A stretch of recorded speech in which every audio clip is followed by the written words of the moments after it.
Hello students, यहाँ पर हम लोग देखेंगे क्लास 10 के साइंस से चैप्टर नंबर हमारे पास है 10, यानी कि 10वां चैप्टर है और 10वां चैप्टर है हमारा प्रकाश का परावर्तन और अपवर्तन। इस चैप्टर में जितने भी महत्वपूर्ण ऑब्जेक्टिव प्रश्न हैं और जो बार बार तुम्हारे बोर्ड के एग्जाम में पूछे जाते हैं, उन सारे प्रश्नों के बारे में यहाँ पर डिस्कशन हम करने वाले यानी कि देखने वाले। पहले नंबर के प्रश्न के बारे में अगर बात करें तो पहला नंबर का प्रश्न कह रहा है किसी बिंब का वास्तविक तथा समान आकार का प्रतिबिंब प्राप्त करने के लिए बिंब को उत्तल लेंस के सामने कहां पर रखना पड़ेगा। तो हमको पता है अगर हम उत्तल लेंस में प्रतिबिंब बनने के बारे में बात करें ना, तो उत्तल लेंस में यहाँ पर प्रतिबिंब समान आकार का बनाना चाहते हैं तो कहां पर वस्तु को रखेंगे। तो ये हमारा हो गया एक उत्तल लेंस जैसा कि तुमको दिख रहा है। ठीक है, ये हमारा एक उत्तल लेंस है। ठीक है, आ जाओ जी। ये हो गया हमारा मुख्य अक्ष, चलो एक्स एक्स डैश हो गया। ये फोकस हो गया F1 और ये हमारा F2 हो गया। ये हमारा 2F1 हो गया और ये हमारा 2F2 यहां से हो जाएगा और ये है हमारा प्रकाशीय केंद्र। अब अगर हमको समान आकार का प्रतिबिंब प्राप्त करना है तो हमको वस्तु को रखना पड़ेगा 2F1 पर। कहां पर रखना पड़ेगा? 2F1 पर।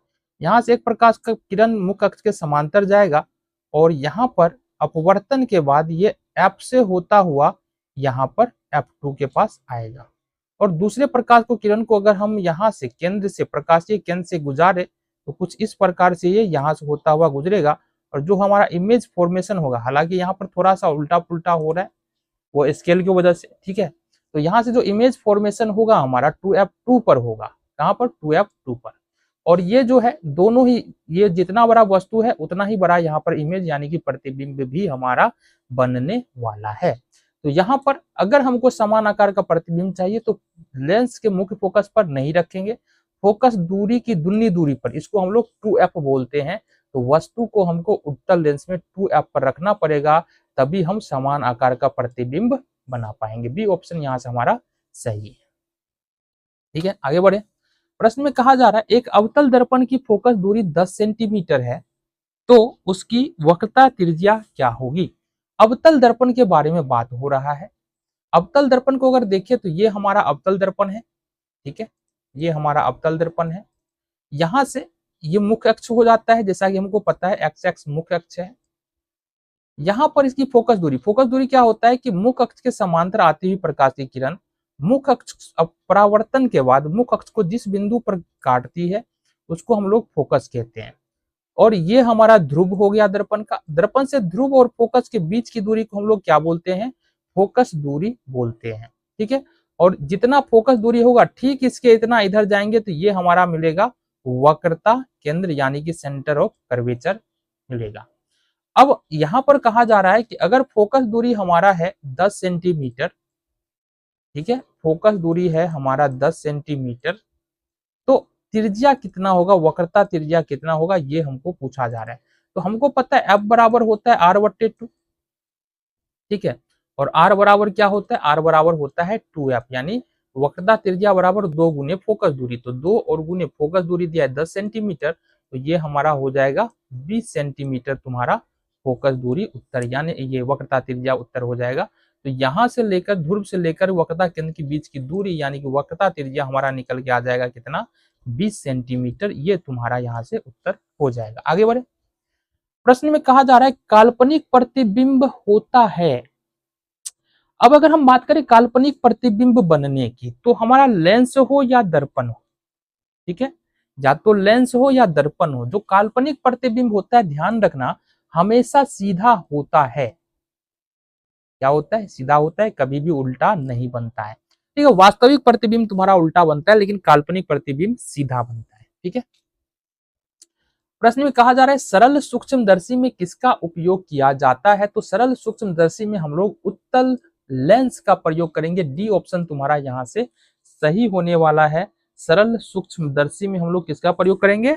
उत्तल लेंस का प्रयोग हम लोग करने वाले। ठीक है, आगे बढ़े जी। चलो जी, अगले प्रश्न की ओर यहाँ पर हम लोग बढ़ जाते हैं।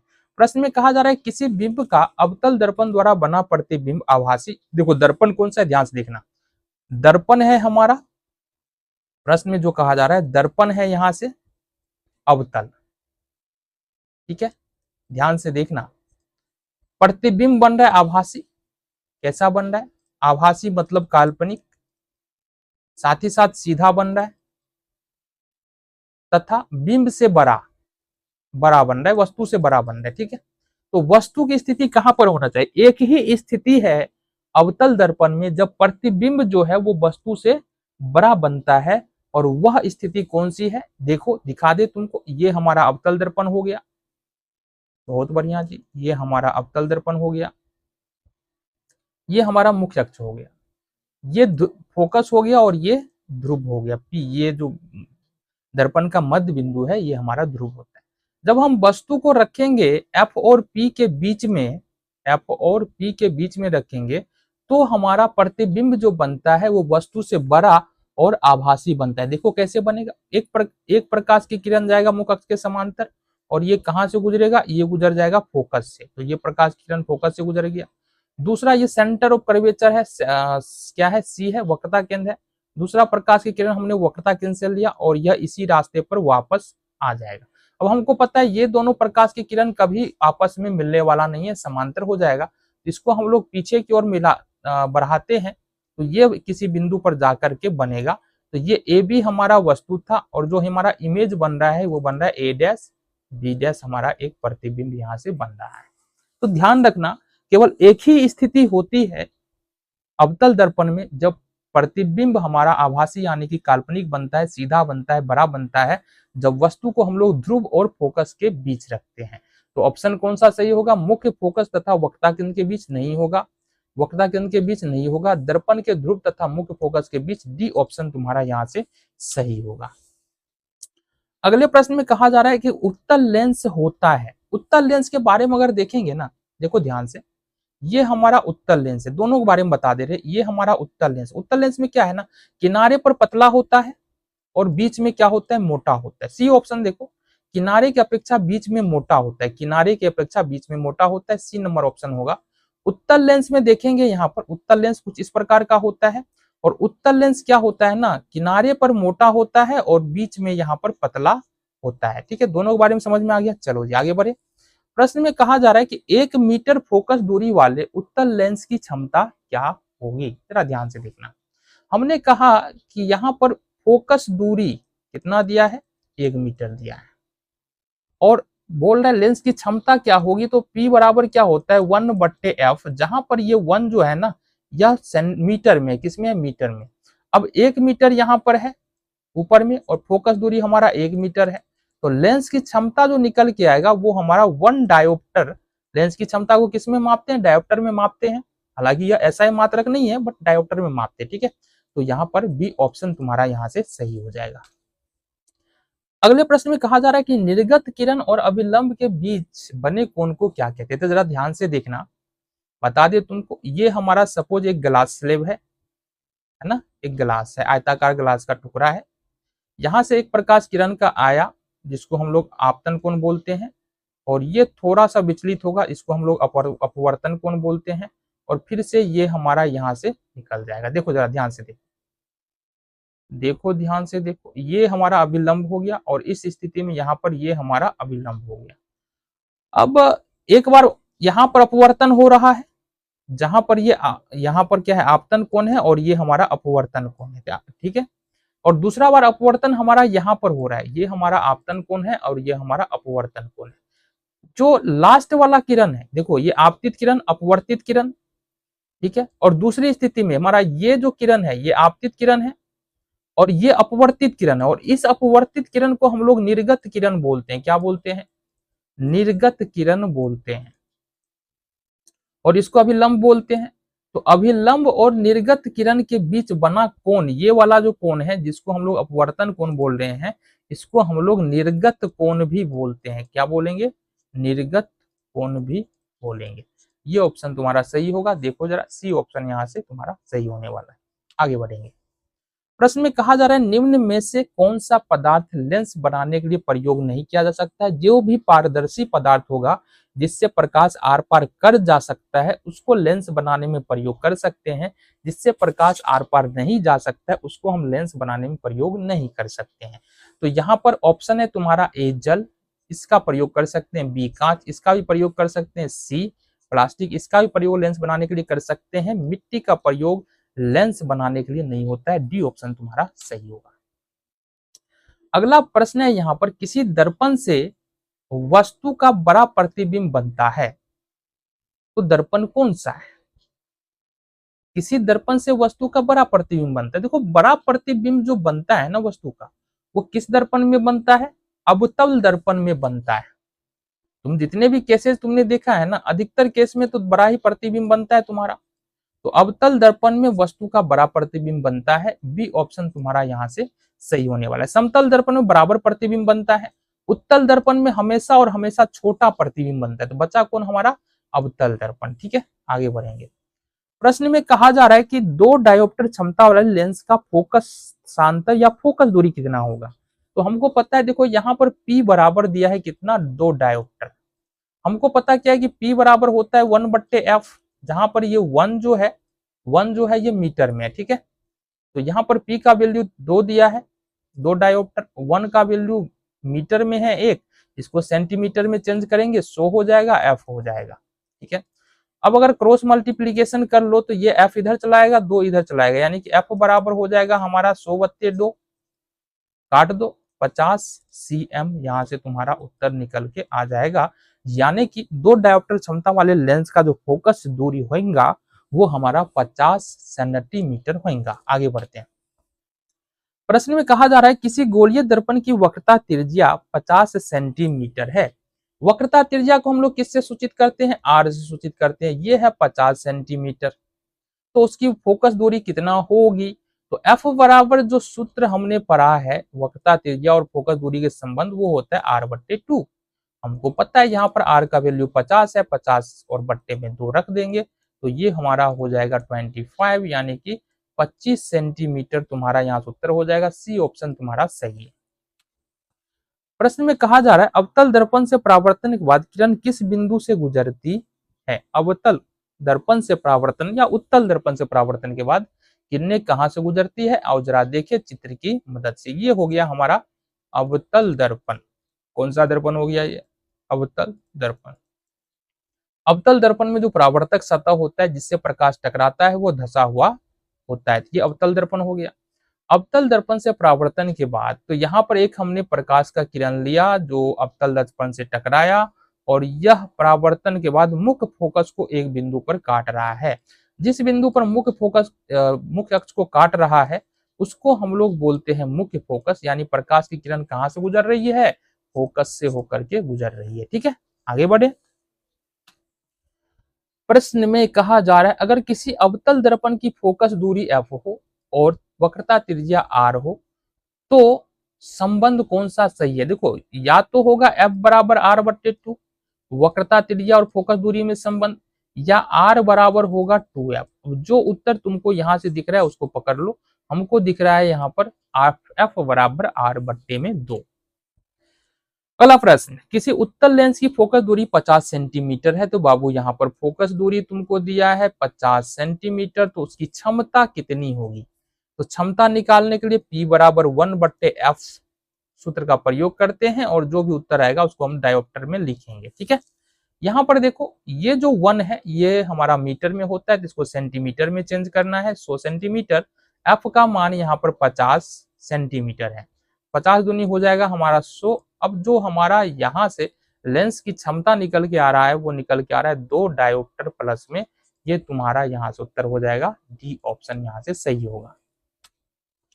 अगले प्रश्न को हम रुक करते हैं। प्रश्न में कहा जा रहा है, किसी दर्पण से वस्तु को कहीं भी रखने से वस्तु के बराबर आकार का प्रतिबिंब बनता है। तो दर्पण कौन सा है? देखो, एक ही दर्पण ऐसा है हमारे पास जिसमें वस्तु को हम कहीं भी रख देंगे प्रतिबिंब हमारा वस्तु के बराबर ही बनेगा। और वह दर्पण कौन सा है? हमारा समतल दर्पण यहाँ पर है। समतल दर्पण में हमेशा वस्तु के बराबर ही प्रतिबिंब बनता है। तुम वस्तु को कहीं भी रख दो। ठीक है, आगे बढ़ते हैं। प्रश्न में कहा जा रहा है, फोटोग्राफिक कैमरा का लेंस या अभिदृश्यक लेंस होता है वो कौन सा होता है? उत्तल लेंस होता है। ए ऑप्शन यहाँ से तुम्हारा सही होगा। प्रश्न है हमारे पास, साइड मिरर के रूप में किसका प्रयोग किया जाता है? तो देखो, वाहनों के साइड मिरर के रूप में, वाहन मतलब कौन कौन सा वाहन? हमारा मोटर बाइक हो गया, साइकिल में भी लगा हो सकता है, जीप हो गया, बस हो गया, ट्रक हो गया, इस सब में जो हमारा साइड मिरर होता है ना, साइड मिरर जो हमारा कुछ इस प्रकार का होता है, तुमने देखा होगा, कुछ इस प्रकार का लगा होता है ना साइड मिरर। हाँ, इस प्रकार का होता है और ये जुड़ा होता है, ठीक है, एक स्टैंड के सहारे जुड़ा होता है।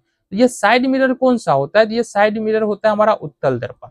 अब उत्तल दर्पण का उपयोग साइड मिरर के लिए इसलिए किया जाता है, मुख्य कारण यह है कि साइड मिरर पहली बात वस्तु का छोटा, ये उत्तल दर्पण वस्तु का छोटा प्रतिबिंब बनाएगा, ठीक है। दूसरा है विस्तृत क्षेत्र का प्रतिबिंब बनाएगा। विस्तृत क्षेत्र का कहने का मतलब है एक बड़े क्षेत्र का प्रतिबिंब बनाता है, तुमको दूर तक गाड़ी सब जो है ना दिखाई दे देगा जाता हुआ, इसलिए हम लोग यहाँ पर उत्तल लेंस का प्रयोग गाड़ियों के साइड मिरर के रूप में करते हैं, ठीक है। आगे बढ़े। प्रश्न में कहा जा रहा है कि प्रकाश का वर्ण विक्षेपण किस उपकरण से संभव है? प्रकाश का जो वर्ण विक्षेपण होता है ना, वो होता क्या है? देखो, जब प्रकाश किसी प्रिज्म से गुजरती है तो वो 7 अलग अलग रंगों में विभक्त हो जाती है, जिसको हम लोग प्रकाश का वर्ण विक्षेपण कहते हैं। देखो जरा ध्यान से देखना, ये हमारा एक प्रिज्म है, ठीक है ना, ये हमारा एक प्रिज्म है। हमने कहा प्रकाश यहां से गुजरा, यहां आने के बाद इसका अपवर्तन होगा और ये 7 रंगों में बढ़ जाएगा, 1 2 3 4 5 6 और 7, ठीक है। और इसको प्राप्त करने के लिए हम एक पर्दे का प्रयोग करते हैं, जिसको हम लोग वर्णपट बोलते हैं। क्या बोलते हैं? वर्णपट बोलते हैं। तो जो प्रश्न हमारा है, वर्ण विक्षेपण किसमें होता है? तो प्रिज्म में होता है।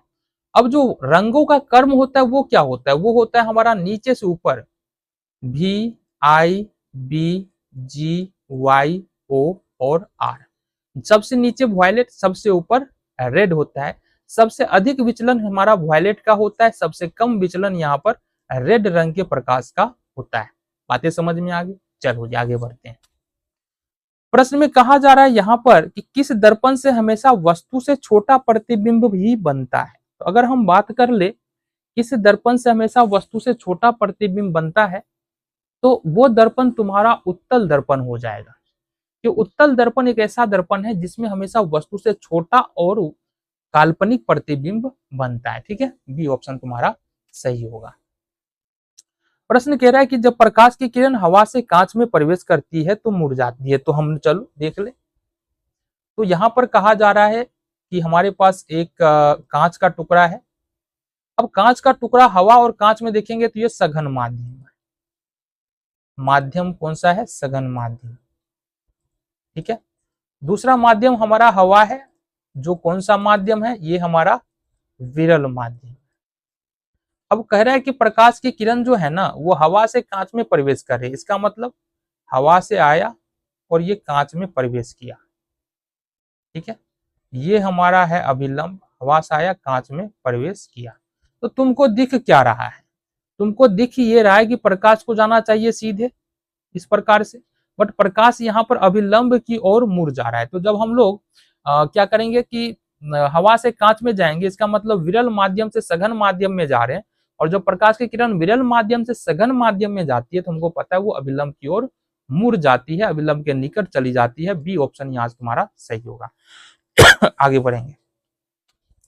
प्रश्न में कहा जा रहा है यहाँ पर किसी गोलीय दर्पण तथा किसी पतले गोलीय लेंस दोनों की फोकस दूरी -15 सेंटीमीटर है। दर्पण और लेंस कौन सा है? ध्यान से देखना, अभी हम दोनों ही बातों के बारे में जिक्र कर दे रहे हैं। अगर फोकस दूरी लेंस और दर्पण दोनों का -15 है, या फोकस दूरी लेंस और दर्पण का +15 है, तो दोनों स्थितियों के लिए कौन सा दर्पण होगा, कौन सा लेंस होगा? और जरा इसके बारे में हम लोग बात करते हैं। तो आ जाओ, सबसे पहले यहाँ पर बात किया जा रहा है कि फोकस दूरी -15 है। तो सबसे पहले बात करते हैं अवतल के बारे में। तो अगर हम अवतल दर्पण की फोकस दूरी देखेंगे, ये हमारा अवतल दर्पण है, ठीक है। और ये प्रकाश मुख्य अक्ष के समांतर एक प्रकाश की किरण आया और यहाँ पर मुख्य अक्ष को एक बिंदु पर कट कर रहा है, जिसको हम लोग फोकस बोलते हैं। अब दूरी अगर हम ध्रुव से नापे, ध्रुव के बाईं ओर जितनी भी दूरी मापी जाती है वो ऋणात्मक होती है। मतलब अवतल दर्पण की फोकस दूरी क्या होती है? ऋणात्मक होती है। अब अगर बात करें अवतल लेंस के फोकस दूरी के बारे में, तो ये हमारा अवतल लेंस हो गया, ठीक है, ये अवतल लेंस हो गया, ये हमारा इसका मुख्य अक्ष हो गया, ये प्रकाशीय केंद्र यहाँ पर हो गया। अगर मुख्य अक्ष के समांतर प्रकाश की किरणें जाएगा तो ये यहाँ पर प्रकाश की किरण फैल जाता है इस प्रकार से। तो जाहिर सी बात है मुख्य अक्ष को तो कहीं काटेगा नहीं, इधर आगे चल के कहीं नहीं काटेगा, तो इसको पीछे की ओर मिलाएंगे तो हमारा फोकस कुछ यहाँ पर नजर आएगा। अब जाहिर सी बात है प्रकाशीय केंद्र के बाईं ओर जितनी भी दूरी मापते हैं, मतलब इस ओर जितनी भी दूरी मापते हैं वो ऋणात्मक होता है, मतलब अवतल लेंस की जो फोकस दूरी होता है वो ऋणात्मक होता है। तो अगर फोकस दूरी हमारा अवतल ऋणात्मक है तो वो किसका होगा, या तो अवतल दर्पण का होगा या अवतल लेंस का। यहीं पर ठीक इसके उल्टा अगर फोकस दूरी धनात्मक है, फोकस दूरी एफ एफ जो है वो प्लस में है, ठीक है, जैसे +7 आ जाए, +10 आ जाए, कुछ भी हो जाए फोकस का मान, तो वो दर्पण और लेंस जो है वो हमारा कौन सा होगा, उत्तल दर्पण हो सकता है या उत्तल लेंस हो सकता है। ठीक है, बातें समझ में आ गई, दोनों ही बातें क्लियर है। आगे बढ़ते हैं। प्रश्न में कहा जा रहा है निम्नलिखित में से किसका उपयोग लेंस बनाने के लिए नहीं किया जा सकता है। तो अगर हम बात करें लेंस बनाने के लिए किसका उपयोग नहीं करेंगे, तो एक ही पदार्थ अपने पास है यहाँ पर हवा का प्रयोग, पानी का प्रयोग, पारा का प्रयोग, कांच का प्रयोग। तो हवा लेंस की तरह काम करता है बाबू। कैसे करता है, तुमने पढ़ा होगा वायुमंडलीय अपवर्तन के बारे में। तारे क्यों टिमटिमाते हैं, क्योंकि वहां पर हवा में अपवर्तन होता है, हवा लेंस की तरह काम करता है। तो हवा को लेंस की तरह काम में ले सकते हैं, पानी बिल्कुल पारदर्शी होता है, लेंस की तरह काम में लाया जा सकता है। केवल एक पारा है जिसको हम लोग लेंस की तरह काम में नहीं ला जा सकते हैं, कांच को भी लेंस की तरह प्रयोग कर सकते हैं। आगे बढ़ेंगे। प्रकाश का वेग न्यूनतम होता है। अब अगर हम बात करें कि प्रकाश का वेग सबसे कम किस में होता है, तो अगर हम देखें प्रकाश के वेग को तो ध्यान से देखना कि पहला है निर्वात। निर्वात में जो प्रकाश की चाल होता है ना, वो होता है तुम्हारा 3 × 10⁸ मीटर प्रति सेकेंड। फिर होता है जल। अगर हम जल की बात करें तो जल में प्रकाश की चाल होता है 2.25 × 10⁸ मीटर पर सेकेंड। वायु की बात करें तो वायु में जो प्रकाश की चाल होता है वो 2.99 × 10⁸ मीटर प्रति सेकेंड। फिर है लास्ट हमारा कांच। अगर हम बात करते हैं कांच में तो ये होता है हमारा 2 × 10⁸ मीटर प्रति सेकेंड। तो सबसे कम तुमको किस में नजर आ रहा है, जरा बताओ। सबसे कम हमको नजर आ रहा है कांच में, ठीक है, क्योंकि 10⁸ तो सब में है, लेकिन यहाँ पर 3 है, 2.25 है, 2.99 और सबसे छोटा 2 है। तो सबसे न्यूनतम जो प्रकाश का वेग होगा वो किसमें होगा, जरा बताना। ये हो जाएगा हमारा इसमें कांच में। आगे बढ़ते हैं। किसी समतल दर्पण द्वारा आवर्धन होता है। अब अगर हम बात कर ले किसी समतल दर्पण के आवर्धन के बारे में, तो समतल दर्पण का जो आवर्धन होता है हमेशा +1 होता है। क्या होता है, +1 होता है। ये बात तुमको ध्यान रखना है। आगे बढ़ते हैं। प्रश्न में कहा जा रहा है निम्नलिखित में किसका अपवर्तनांक सबसे कम है। तो अगर हम अपवर्तनांक के बारे में बात करें तो ध्यान से देखना, पानी का अपवर्तनांक होता है 1.33, टारपीन का अपवर्तनांक होता है 1.47, किरोसिन का अपवर्तनांक होता है 1.44 और बेंजीन का अपवर्तनांक होता है यहाँ पर 1.5। तो सबसे कम किसका अपवर्तनांक है, यहाँ पर पानी का अपवर्तनांक यहाँ पर सबसे कम है। आगे देखेंगे। एक अवतल लेंस की फोकस दूरी -2 मीटर है। तो यहाँ पर हमारे पास गिवन है फोकस दूरी जो है -2 मीटर है। तो इसकी क्षमता क्या होगी, हमको पता है P बराबर क्या होता है 1/f, जहां 1 हमारा मीटर में होता है। अब चूंकि जो f दिया वो भी मीटर में है तो इसको हमको सेंटीमीटर में चेंज करने की जरूरत नहीं है। 1 और बट्टे में -2 कर देंगे, f का मान होगा। अब अगर इसको डिवाइड करते हैं 0.255 5 यहाँ पर माइनस में 0.5 डायोप्टर हमारा यहाँ से उत्तर हो जाएगा। बी ऑप्शन तुम्हारा यहाँ से सही है। ठीक है, आगे बढ़े। चलो, प्रश्न में कहा जा रहा है एक गोलीय दर्पण की वक्रता त्रिज्या 32 सेंटीमीटर। तो वक्रता त्रिज्या अगर 32 सेंटीमीटर मतलब आर हमारा यहाँ पर दिया है 32 सेंटीमीटर, तो इसकी फोकस दूरी क्या होगी, एफ हमको यहाँ से निकालना है। तो हमको पता है एफ बराबर क्या होता है R/2, आर का मान 32/2 और ये हमारा निकल के आएगा 16 दूना 32, 16 सेंटीमीटर। ए ऑप्शन तुम्हारा यहाँ से सही है। चलो जी अगले प्रश्न की ओर बढ़ते हैं। किसी माध्यम में प्रकाश की चाल 2 गुने 10 पर पावर 8 मीटर प्रति सेकेंड है, तो माध्यम का अपवर्तनांक क्या होगा, जरा हमको ये बता। देखो माध्यम का अपवर्तनांक, ठीक है, किसी माध्यम का अपवर्तनांक बराबर क्या सूत्र होता है, किसी माध्यम का अपवर्तनांक, ये इसके बराबर में क्या लिखेंगे, निर्वात में प्रकाश की चाल, निर्वात में प्रकाश की चाल बट्टे में माध्यम में प्रकाश की चाल, माध्यम में प्रकाश की चाल। सिंपली इसको हम साधारण भाषा में सी बट्टे भी लिखते हैं। सी हो गया माध्यम में निर्वात में प्रकाश की चाल, भी हो गया माध्यम में प्रकाश की चाल। तो सी का वैल्यू यहाँ पर हमारे पास कितना होता है, निर्वात या हवा में प्रकाश की चाल 3 × 10⁸ मीटर प्रति सेकेंड होता है। भी का वैल्यू कितना दिया यहाँ पर, माध्यम में प्रकाश की चाल दिया है 2 × 10⁸ मीटर प्रति सेकेंड। यहाँ से 10⁸ 10⁸ खत्म हो गया, 3/2 ये हो जाएगा हमारा 1.5। तो यहाँ पर माध्यम का अपवर्तनांक कितना होगा, 1.5 हमारा हो जाएगा। बी ऑप्शन तुम्हारा यहाँ से सही है। आगे बढ़ो। प्रश्न में कहा जा रहा है यदि उत्तल लेंस की फोकस दूरी प्लस 0.5 मीटर हो तो उसकी क्षमता होगी। तो जाहिर सी बात है यहाँ पर तुम्हारा फोकस दूरी, उत्तल लेंस की फोकस दूरी दिया है तो ये है हमारे पास 0.5 मीटर, प्लस में है बट यहाँ पर माइनस नहीं लगाया तो समझो प्लस में ही है, ठीक है। तो हमको निकालना है पी यानी पावर ऑफ लेंस, तो ये होता है 1/f। अब ये मीटर में दिया तो जरूरत नहीं चेंज करने की, 1 का 1, 0 यहाँ पर 5 हो जाएगा, दशमलव हटाएंगे 0 चला जाएगा, 5 दूनी 10। तो ये हमारा 2 डायोप्टर यहाँ से उत्तर निकल के आएगा, जो में भी तुम्हारा यहाँ पर उत्तर ही नहीं है तो 2 डायोप्टर तुम्हारा उत्तर निकल के आ जाएगा प्लस में ही। प्रश्न में कहा जा रहा है एक प्रकाश की किरण एक समतल दर्पण पर लंबवत आपतित होती है तो परावर्तन कोण का मान क्या होगा। ध्यान से देखना, बहुत आसान सा प्रश्न है। अगर हमारे पास कोई एक समतल दर्पण है, ये हमारे पास समतल दर्पण है, तो समतल दर्पण को इस प्रकार से हम लोग सूचित करते हैं, और ये जो डॉट डॉट लाइन है ये बता रहा है कि दर्पण को इस तरफ से रंगा गया है, और ये हमारा दर्पण ऊपर से चेहरा देखने वाला भाग है, ठीक है।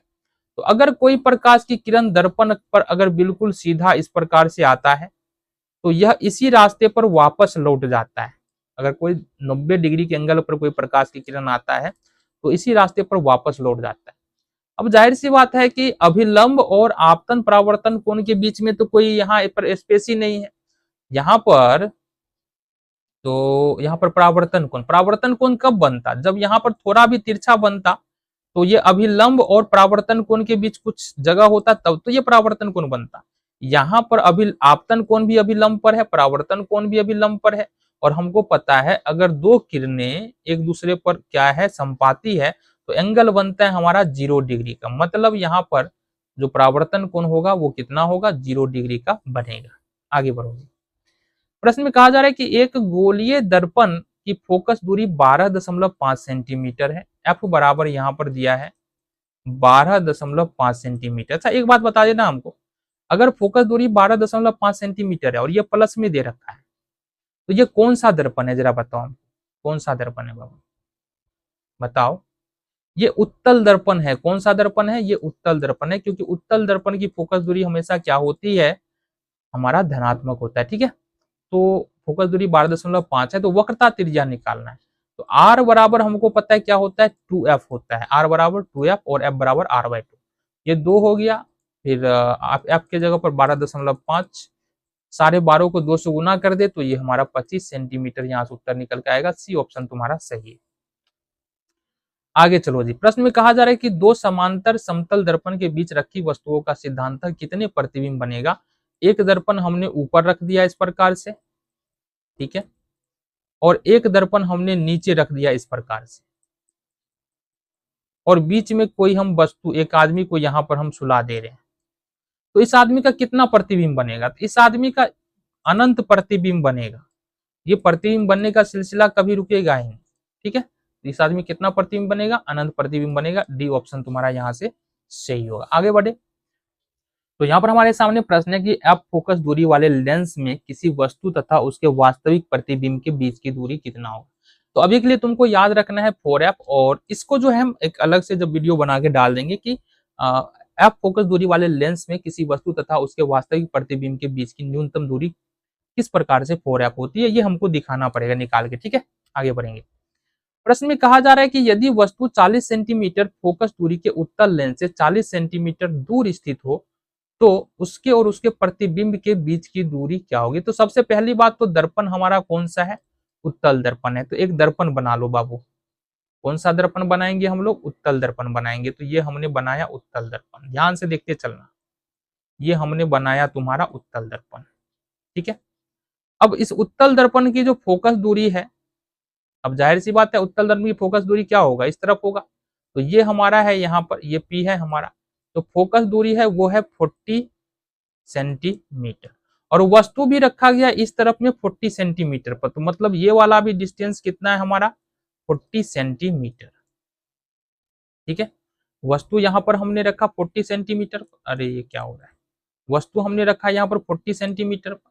यहाँ से एक प्रकाश का किरण आया और इस प्रकार से हमारा, ये तो क्या हो रहा है, इस प्रकार से हमारा ये फोकस से होकर के गुजरता हुआ मालूम होगा, मतलब इस प्रकार से इसका परावर्तन होगा। ठीक है, अब हमने क्या किया, दूसरा प्रकाश का किरण यहाँ पर ध्रुव से होता हुआ हम ले लेते हैं, इजी रहेगा, ध्रुव से गुजरेगा और ये प्रकाश की किरण पीछे की ओर बढ़ाएंगे, यहाँ आके मिलेगा। तो अगर ये हमारा ए बी वस्तु है और ये प्रतिबिंब का क्या बन रहा है हमारा, ए डैश बी डैश यहाँ पर बन रहा है। ठीक है, चलो इतनी बातें समझ में आ गई। अब हमने कहा बाबू यहाँ पर देखेंगे तो प्रतिबिंब वस्तु दूरी कितनी है, वस्तु दूरी यानी कि हमारा u बराबर हमेशा माइनस में होता है, तो u बराबर यहाँ से माइनस का 40 है, और जो हमारा फोकस है f बराबर ये प्लस में यहाँ पर कितना हो जाएगा तुम्हारा 40 सेंटीमीटर हो जाएगा, और ये भी हमारा 40 सेंटीमीटर है। तो अब अगर हम दर्पण सूत्र का प्रयोग करें, दर्पण सूत्र से, ठीक है, तो दर्पण सूत्र क्या होता है, 1/v प्लस 1/u बराबर में 1/f। 1/v का वैल्यू कितना है यहाँ पर नहीं पता है। ठीक है, ये नहीं पता है ना, यहाँ से लेके यहाँ तक का डिस्टेंस तो हमको पता ही नहीं है, भी नहीं पता है, प्लस 1/u पता है, 1/-40 बराबर 1/f हमको पता है कितना है, 1/40। अब अगर हम लिखे 1/v बराबर, मतलब ये माइनस में है, इधर आगे प्लस में हो जाएगा, ये होगा 1/40 और प्लस में 1/40, ये होगा 1/v बराबर 40 का एलसीएम 40 और 1 + 1 ऊपर में हो जाएगा, 1/v बराबर हो जाएगा 2/40 या 2×20=40। इसको अगर हम देखते हैं तो ये होगा 1/v बराबर 1/20 या v बराबर हो जाएगा हमारा 20 cm। अब 20 प्लस में निकल रहा है, मतलब ये वाला जो हमारा प्रतिबिंब है, ये कौन सा प्रतिबिंब है, दर्पण के पीछे बन रहा है, इस ओर बन रहा है। तो ये जो डिस्टेंस निकल रहा है ना, यहाँ से लेके यहाँ तक प्रतिबिंब के बीच की दूरी, ये कितना निकल रहा है यहाँ पर, ये 20 निकल के आ रहा है, ये 20 निकल के आ रहा है। बोला दर्पण और प्रतिबिंब, यहाँ पर प्रतिबिंब और बिंब वस्तु के बीच की दूरी कितना है, तो यहाँ से यहाँ तक 20 तक है, 20 सेंटीमीटर, और यहाँ से यहाँ तक 40 सेंटीमीटर है। ठीक है, तो कुल डिस्टेंस देखेंगे ना, तो ये 40 और ये 20 कितना हो जाएगा, 60 सेंटीमीटर हमारा यहाँ से उत्तर निकल के आएगा। बी ऑप्शन तुम्हारा यहाँ से सही होगा। अगले प्रश्न की ओर रुख करेंगे। प्रश्न में कहा जा रहा है यदि किसी अवतल दर्पण के ध्रुव से उसके फोकस की दूरी 25 सेंटीमीटर हो तो फोकस से वक्रता केंद्र के बीच की दूरी क्या होगी। देखना जरा ध्यान से, एक अवतल दर्पण है इस प्रकार से, यह हमारा कौन सा दर्पण है, अवतल दर्पण है। यहाँ पर इसका एक फोकस है, तो ये ध्रुव हो गया। ध्रुव और फोकस के बीच की दूरी कितना है, यहाँ पर 25 सेंटीमीटर है। ठीक है, तो फोकस से वक्रता केंद्र के बीच की दूरी कितना होगा, ये भी हमारा 25 सेंटीमीटर ही होगा, क्योंकि देखो ये F और P बराबर होता है C और F के बराबर। CF जो है वो बराबर, ध्यान से देखो, ये जो हमारा CF है ये बराबर होता है PF के, यानी कि F बराबर F, ये भी F डिस्टेंस का होगा, ये भी F डिस्टेंस का होगा, तो ये 25 सेंटीमीटर, तो ये 25 सेंटीमीटर हमारा उत्तर बी यहाँ से सही हो जाएगा। आगे बढ़ेंगे जी।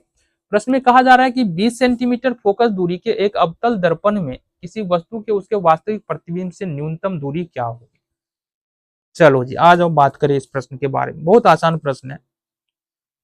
चलो, अवतल दर्पण के बारे में बात किया जा रहा है, तो हमने ले लिया अवतल दर्पण। अवतल दर्पण में वास्तविक प्रतिबिंब को बना के देखते हैं।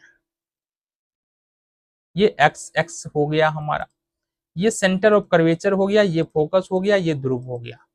चलो यहाँ पर सेंटर ऑफ कर्वेचर पर हम रखते हैं कोई वस्तु को, ठीक है, वक्रता केंद्र पर कोई वस्तु को रखते हैं, तो पहली प्रकाश की किरण तो मुख्य अक्ष के समांतर जाएगा और यह फोकस से होकर के गुजर जाएगा। ये वस्तु बन गया हमारा यहाँ पर, ठीक है। दूसरी प्रकाश की किरण को हम लोग फोकस से ही गुजार लेते हैं और ये प्रकाश की किरण इस प्रकार से यहाँ आकर के मिल जाएगा। प्रतिबिंब कहां पर बन रहा है? सी पर। वस्तु कहां पर है? सी पर। अगर वस्तु और प्रतिबिंब एक ही जगह पर है तो दोनों के बीच की दूरी कितना होगा? 0 होगा ना। तो यहां पर कह सकते हैं, और ये प्रतिबिंब कैसा बन रहा है? वास्तविक, क्योंकि वास्तविक किरणों के कटान से बन रहा है। तो हम क्या बोल सकते हैं कि 20 सेंटीमीटर फोकस दूरी, या 40 सेंटीमीटर भी ले लो, कोई दिक्कत नहीं है। अवतल दर्पण में किसी वस्तु के उसके वास्तविक प्रतिबिंब से न्यूनतम दूरी, है ना, यानी कि वस्तु और वास्तविक प्रतिबिंब के बीच की दूरी क्या होगा? तो वास्तविक प्रतिबिंब और वस्तु के बीच की दूरी जो न्यूनतम दूरी होगा, है ना, अवतल दर्पण के लिए कितना होगा? 0 होगा, 0 होगा। डी आंसर तुम्हारा यहां से सही है। आगे बढ़ेंगे। प्रश्न में कहा जा रहा है, यदि आप एक स्थिर समतल दर्पण की ओर 4 मीटर प्रति सेकंड की चाल से चल रहे हैं, तो आपका प्रतिबिंब आपकी ओर किस चाल से चल रहा होगा? ध्यान से देखना, यहाँ पर प्रश्न को समझो। ये एक दर्पण है, ठीक है, हमने कहा ये एक दर्पण है। कौन सा? समतल दर्पण, ठीक है। और मान लो यहां पर तुम खड़े हो और यहां पर तुम्हारा ये प्रतिबिंब है। जितना डिस्टेंस तुम्हारा होगा उतना ही डिस्टेंस इस मान लो यहाँ पर अगर तुम x सेंटीमीटर पर हो तो ये प्रतिबिंब दर्पण के पीछे कितने सेंटीमीटर पर होगा? x सेंटीमीटर पर होगा।